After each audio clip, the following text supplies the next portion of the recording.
हम लोगों ने गाइस लास्ट क्लास में किया था कि ट्रेड क्या होता है। Trade is when two countries trade with each other. We also spoke about कि हमारे पास दो लोग हैं, रूबी एंड फ्रैंक। अगर वो ऑटार्की में है और रूबी सिर्फ पोटेटोज और फ्रैंक सिर्फ मीट प्रोड्यूस करता है, और दोनों को दोनों गुड्स में टेस्ट एंड प्रेफरेंसेस हैं, मतलब they both like to consume both goods, तब they will definitely be better off in trade than in autarky.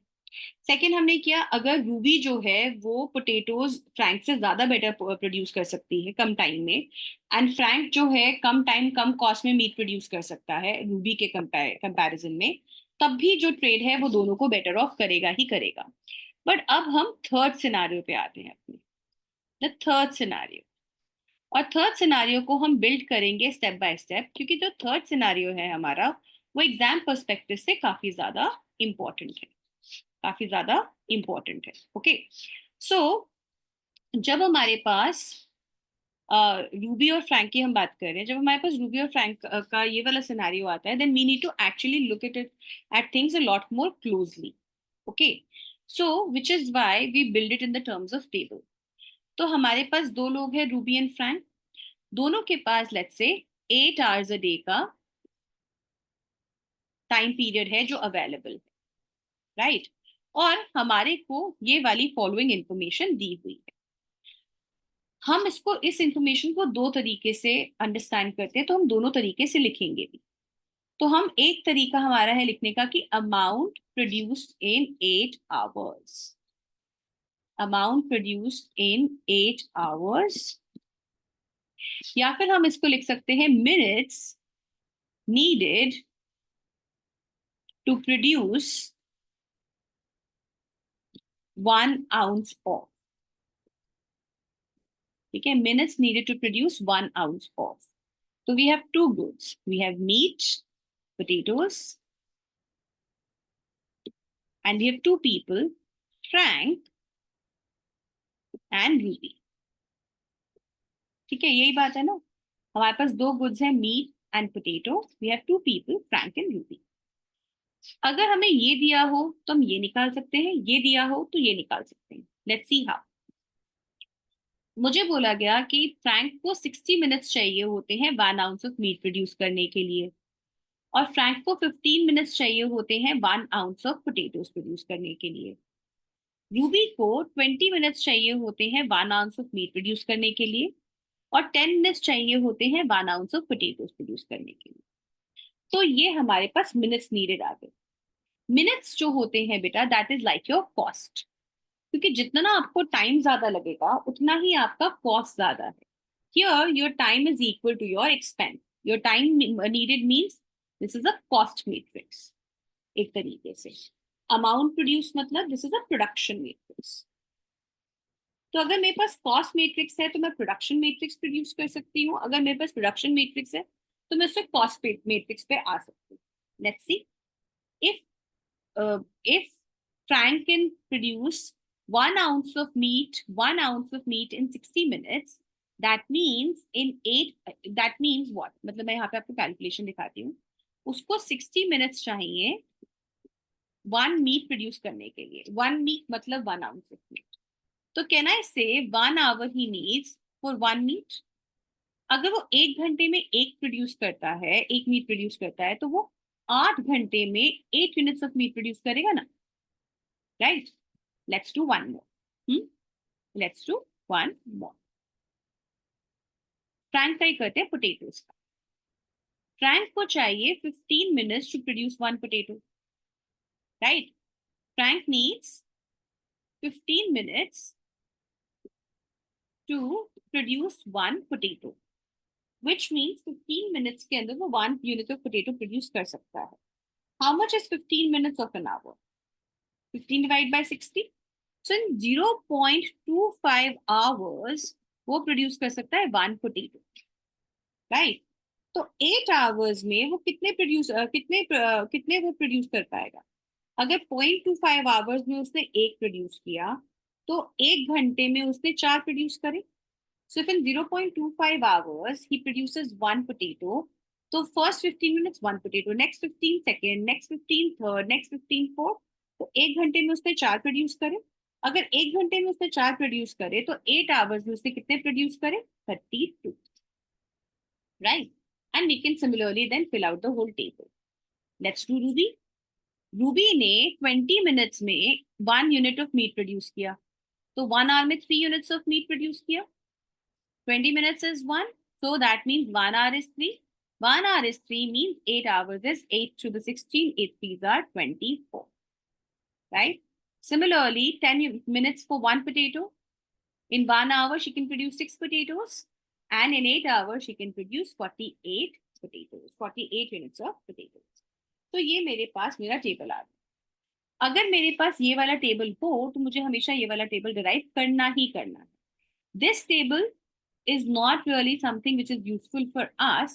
हम ये वाला टेबल यूज करेंगे. ये वाला टेबल, कॉस्ट टेबल, हमें कभी कभार क्वेश्चन में आता है तो उससे हमें प्रोडक्शन टेबल आना चाहिए बनाना. प्रोडक्शन टेबल से हम कॉस्ट टेबल भी बना सकते हैं, but usually that is not something that comes. But if you had to, you could, right? If the question asks you specifically कि आपके पास ये प्रोडक्शन टेबल है, आप इसे कॉस्ट टेबल बनाओ, तो आप निकाल सकते हो. 8 hours में 8 units of meat, that means 1 hour में 1 unit of meat, that means 60 minutes for 1 unit of meat, right? 8 hours में 32 units of meat, मतलब 1 hour में 32 divided by 8, 4 units of potatoes, sorry, 8 hours में 32 units of potatoes, that means 1 hour में 4 units of potatoes, that means one potato takes 15 minutes, and so on and so forth. तो अब यहाँ से वहां जा सकते हो, ठीक है. लेकिन हम जो यूज करेंगे बेटा, अब हम कौन सा करेंगे? वो राइट वाला टेबल, प्रोडक्शन वाला टेबल. इसलिए ये टेबल मेरे लिए रिक्वायर्ड नहीं है. इसलिए इस टेबल को I am going to erase and use this space to do my next step. So what is my step 1? My step 1 is to get the production table.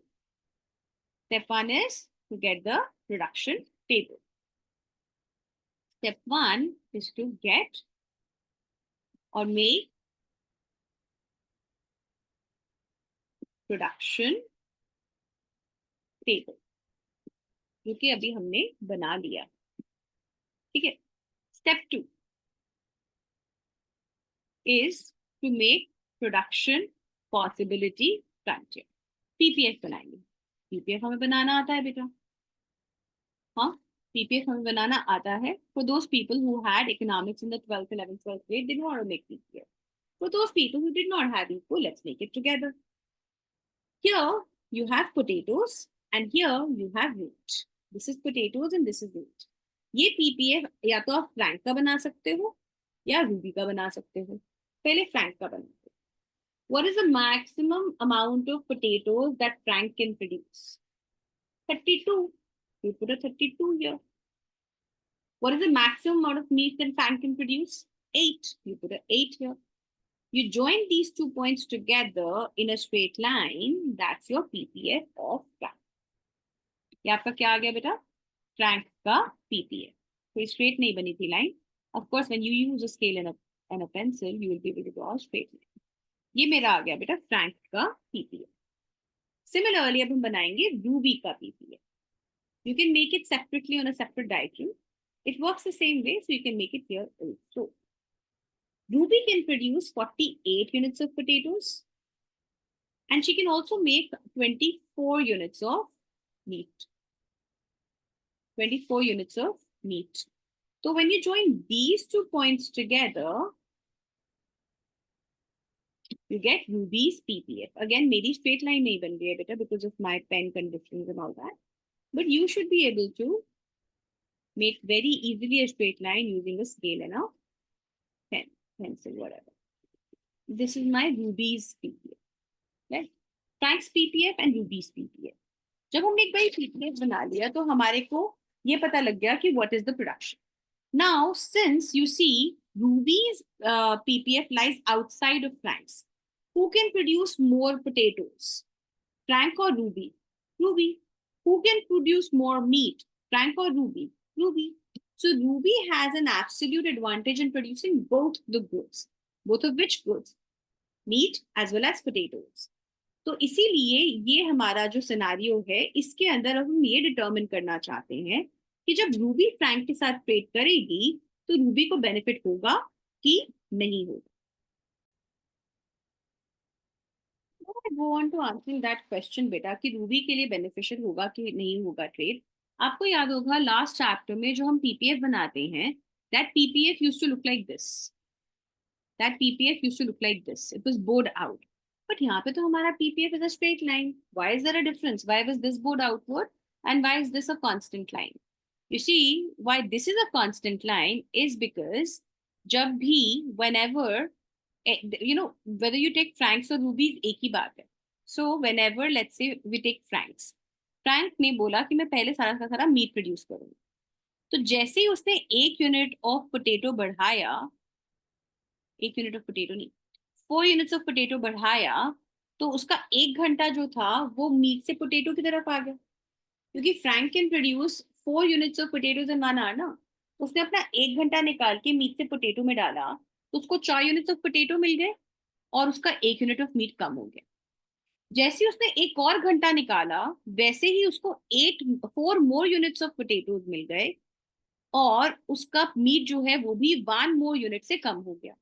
So each time Franks wants to increase potatoes and reduce meat, the trade-off, the amount of meat that he has to give up is constant. तो इसीलिए जो trade off होता है इस case में, इस chapter में, इस सिचुएशन में वो कांस्टेंट होता है.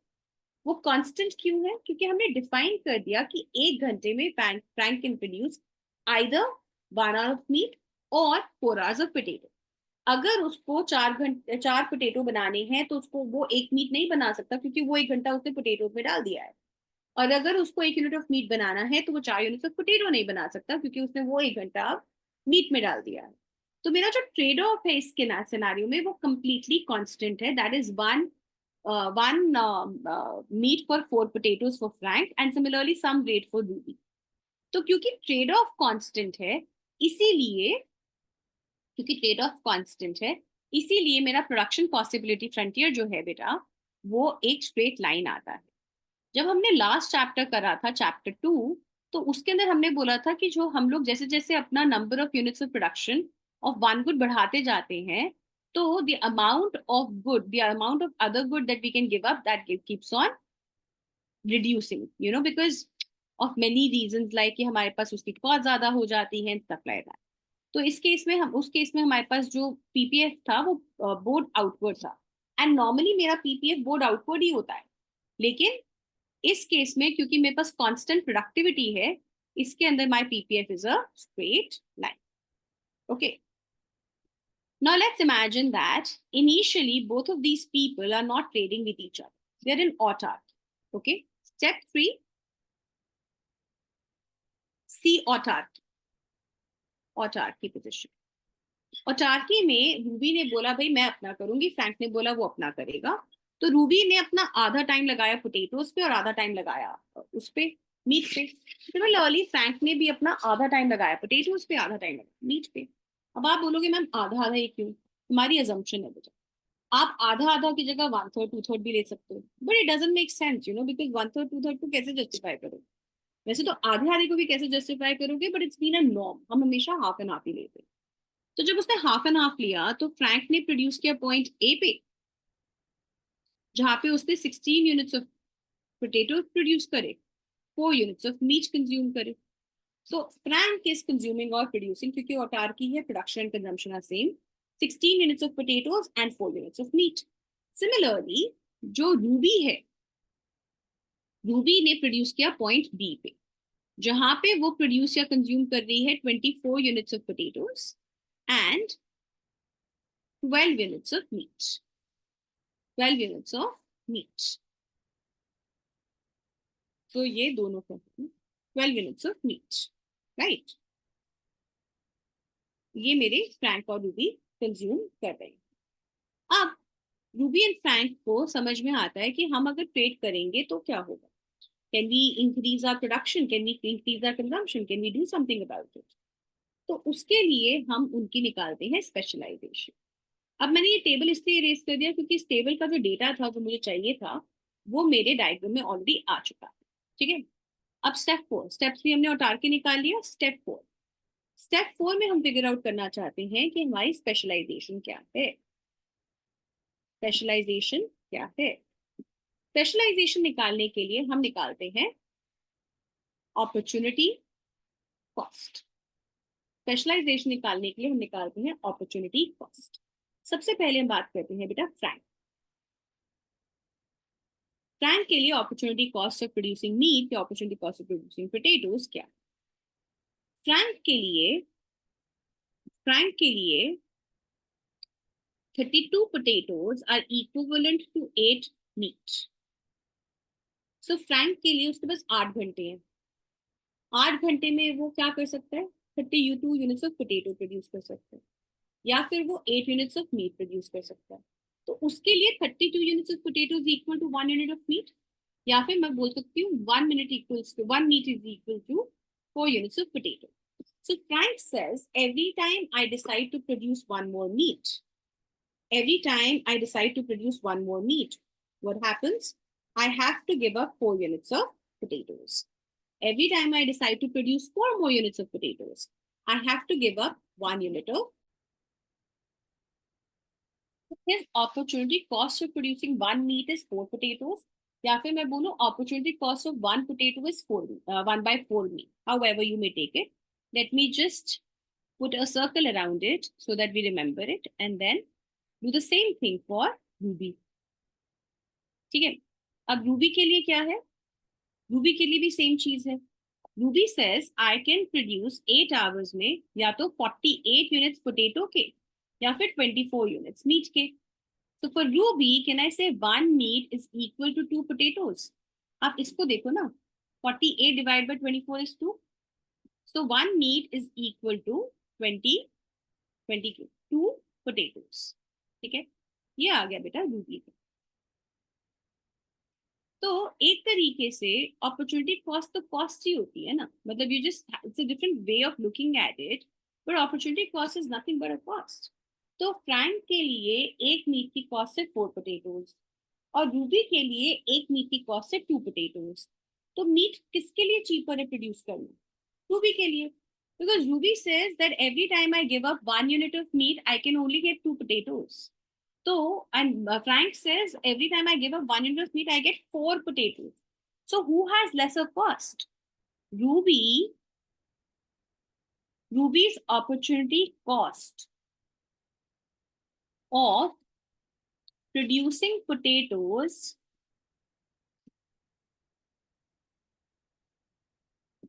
is 2p, which, no, of producing potatoes, नहीं, of producing meat, क्योंकि हम meat के terms में ले रहे हैं ना। तो Ruby's opportunity cost of producing meat is 2 units of potatoes. If you're producing meat, is 2 units of potatoes, which is lesser than Frank's. क्योंकि Frank की क्या है? Frank's cost is 4p. So therefore, Ruby should produce what?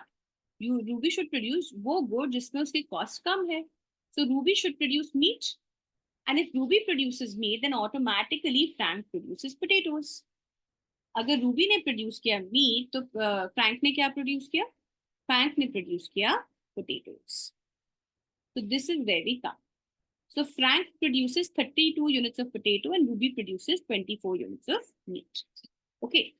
Now एक बार के लिए let's see what that means. हाँ, हम लोगों के पास बिफोर ट्रेड क्या था? बिफोर ट्रेड फ्रैंक प्रोड्यूस कर रहा था पॉइंट ए पे, तो फ्रैंक प्रोड्यूस कर रहा था 16 units of potato and 4 units of meat. 16 units of potato plus 4 units of meat. और रूबी प्रोड्यूस कर रही थी पॉइंट बी पे, तो रूबी प्रोड्यूस कर रही थी 24 units of potatoes and 12 units of meat. 24 units of potatoes plus 12 units of meat. तो पूरी इकोनॉमी में था 24 plus 16, 40 units of potatoes plus 16 units of meat. अब आफ्टर ट्रेड क्या हो गया? आफ्टर ट्रेड हम देखते हैं प्रोडक्शन कितना है। फ्रैंक ने क्या प्रोड्यूस किया? फ्रैंक ने प्रोड्यूस किया only potatoes. So how many potatoes in total? 32 units of potatoes. और रूबी ने प्रोड्यूस किया सिर्फ और सिर्फ मीट। कितना मीट? कितना meet? 24 units of meat. 24 4 units of meat. Right? तो फ्रैंक ने प्रोड्यूस किया इधर और रूबी ने प्रोड्यूस किया इधर. तो 32 units of potatoes and 24 units of meat. So मेरे पास टोटल प्रोडक्शन आ गया 32p plus 24n. अब आप मुझे बोलोगे कि मैम हमें कैसे पता कि ये गेन है कि नहीं है, बिकॉज पोटेटोज कम हो रहे हैं और मीट ज्यादा हो रहा है. बट यू सी बेटा, मीट की कॉस्ट ज्यादा है. मीट जो है that is definitely much more expensive than potatoes are, and that's how we can say for sure that they both will benefit. But to actually go figure out कि वो कितना benefit करेंगे, उसके लिए मुझे चाहिए स्टेप 5. स्टेप 4 तक clear था. उसके लिए मुझे चाहिए step 5. And what is step 5? Step 5 is the price of trade.